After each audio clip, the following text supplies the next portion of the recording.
Are worm bins easy to maintain? Let's talk about it. So enjoy the video!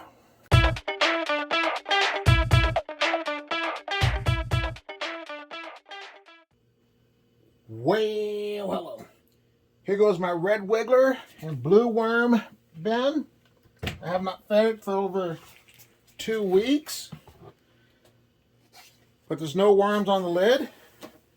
And when it comes to worm farming, yes, it is easy once you get your system up and running. And there will be no issues when it comes to your worm bins. The problem is you, and like I say in videos previously, you got to stop overthinking things, and that's what the problem is. A question would be, do worm bins stink? Or do they have a smell? And my answer would be, yes, they do. And it can be a good odor. If you put onions in there, it's going to smell like onions. If you put pineapples in there, it's going to smell like pineapples.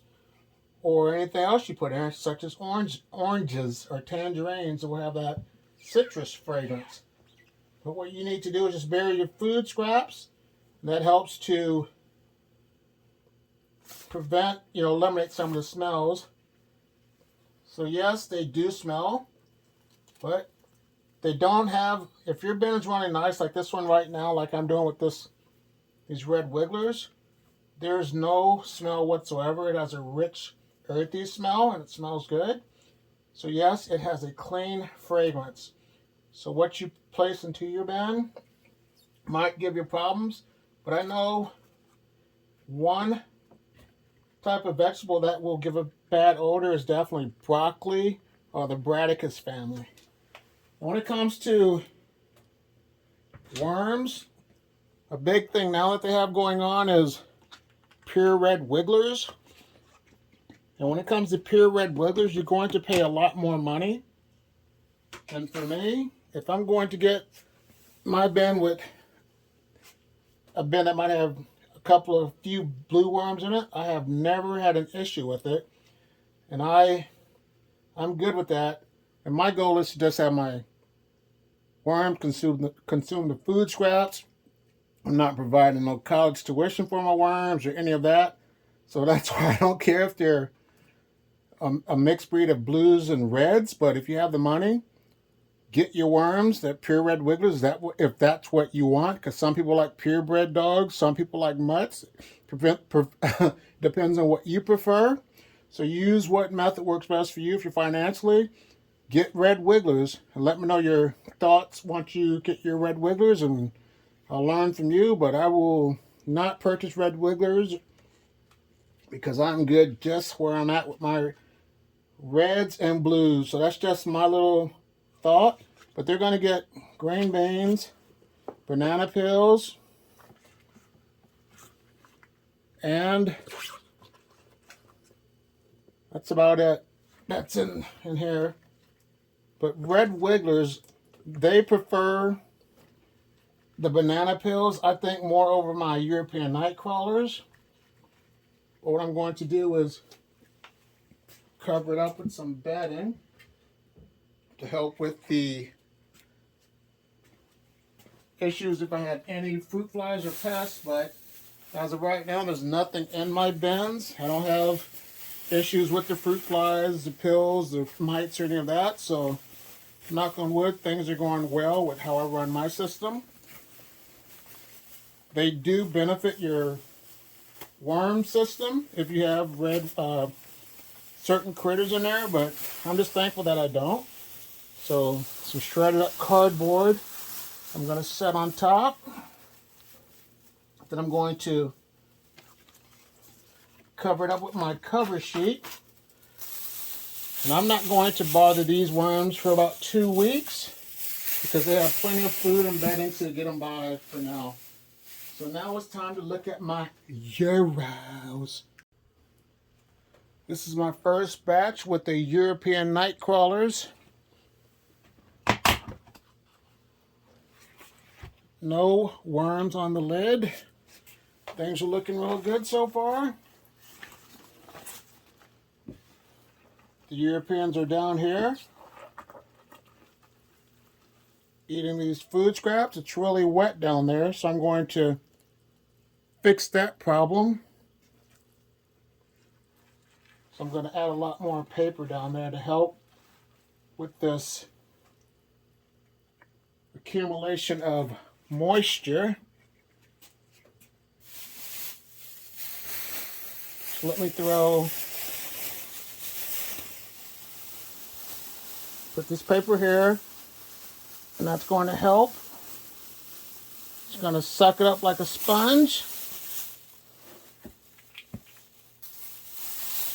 And then I'm going to give them some cantaloupe. So let me put this here.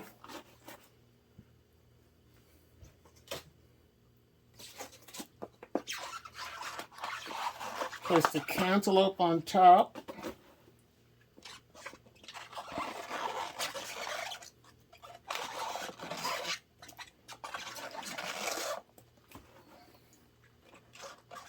There we go. Put that there.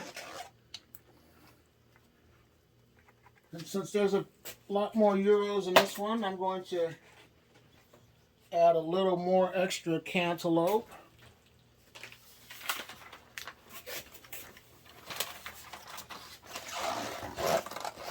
So let me put this like this.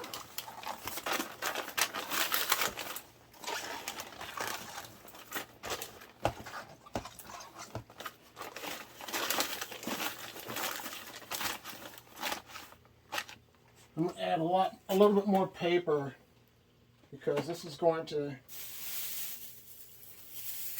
get really wet with the cantaloupe.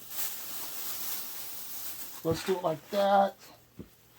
I'll put this like this so they can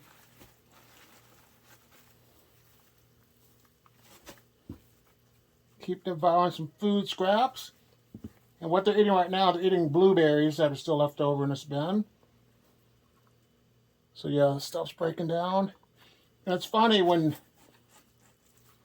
you've been doing worms for a while, if stuff is like rotten, the food, doesn't bother you. You look at it as a great benefit to feeding your worms.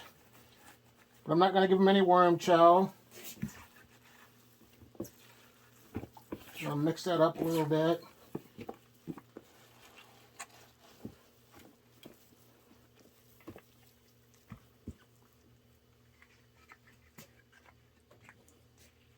Cover it up with some more newspaper.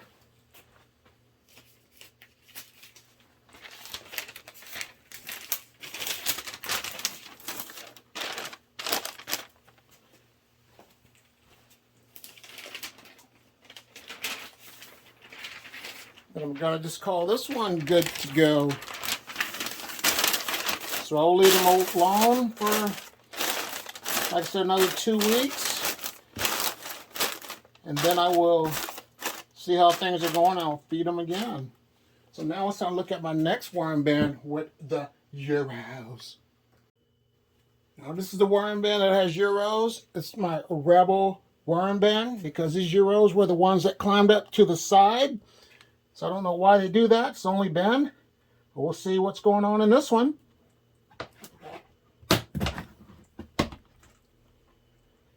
Not bad. Nothing up top. Nothing on the lids. A lot of bedding. I should be really happy with what's going on inside here.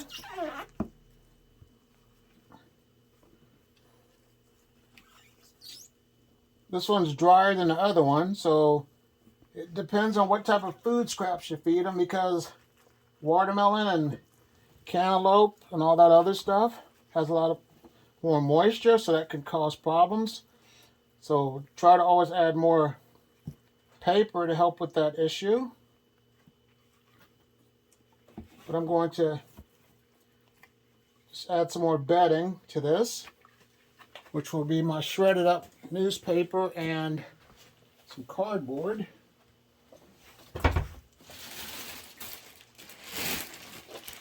And I have a huge bag of this, so I always try to recycle and reuse, definitely when it comes to my worms. So add that right there. And if you don't have coffee, do not stress out, because some people don't have access to certain things. So feed your worms what you have. So don't compare yourself to others. And I always say that in other videos. So let's put this here. Some cantaloupe.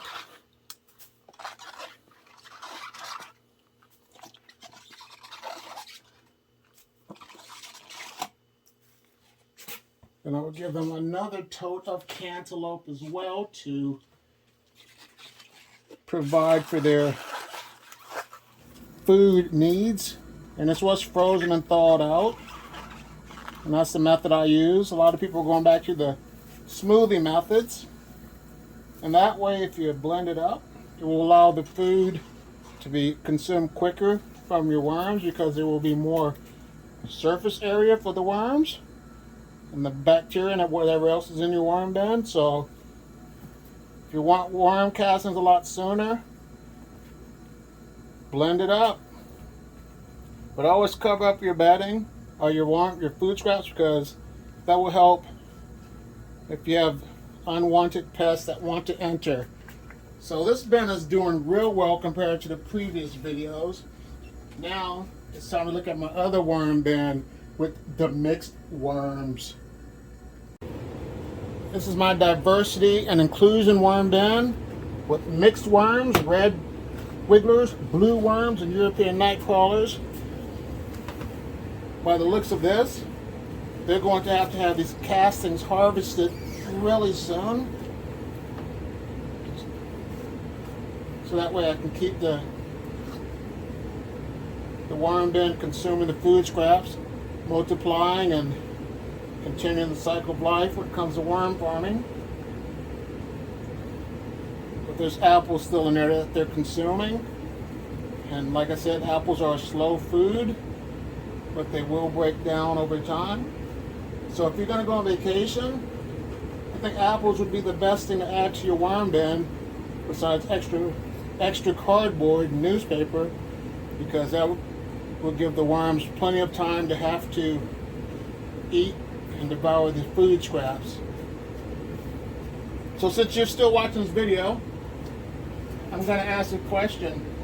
If you were to start over with the worm farm, what type of worms would you start with? Would it be pure red wigglers, blues, Europeans, or African nightcrawlers, or mixed worms? So let me know what your reasoning would be. But I'm glad that I was never told the difference between blues and reds, and I was never like disappointed, because like I said, for me, I just want my worms to eat the food. That's all that I want to do for worms to do. So I'm going to give them some strawberries and some kiwi.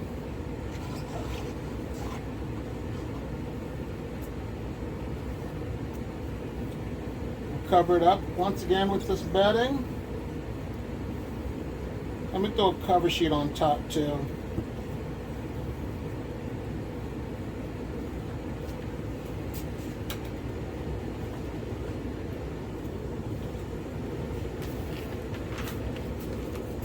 Here we go. Let me rip this in half. I'll kind of save it for my other worm bin just in case.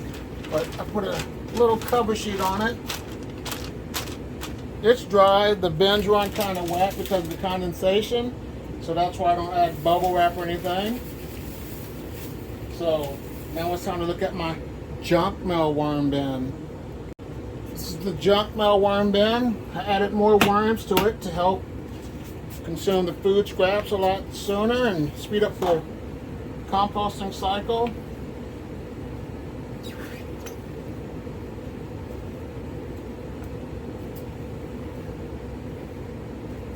But there's plenty of bedding in here for these worms, and starting out, they're all here, so there's a nice amount of worms eating the food scraps, which is the apples. And once again, it's a slow food, so apples take a lot longer to break down.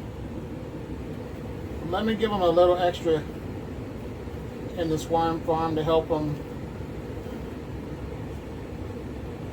get their glands and their lips smacking down. So I'm gonna add some, give them some kiwi. So a few things of kiwi in there. Cover it up with my bedding.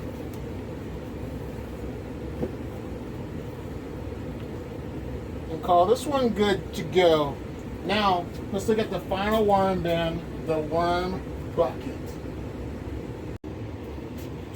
Here goes my worm bucket. This one just has European Nightcrawlers in it.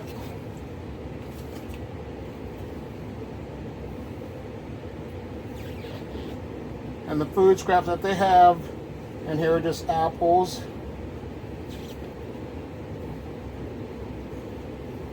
Plenty of cardboard and newspaper for the food scraps. And with this system, every now and then, just look and see how it looks underneath this tray. And as you can see, I have some newspaper here just in case straggler worms get down there, and you're able to provide an extra food source for your worms. So always put like some paper down if you run a system that has at least 2 buckets or 2 totes, so that way if anything gets down there, they'll be able to survive if you're able to check down there and get them out of there. But the worm bucket's a great system. If you don't know where to start, try the worm bucket. Here's another video. I want to take the time to say thank you so much for watching. Like, subscribe, share, and have a great day. Bye.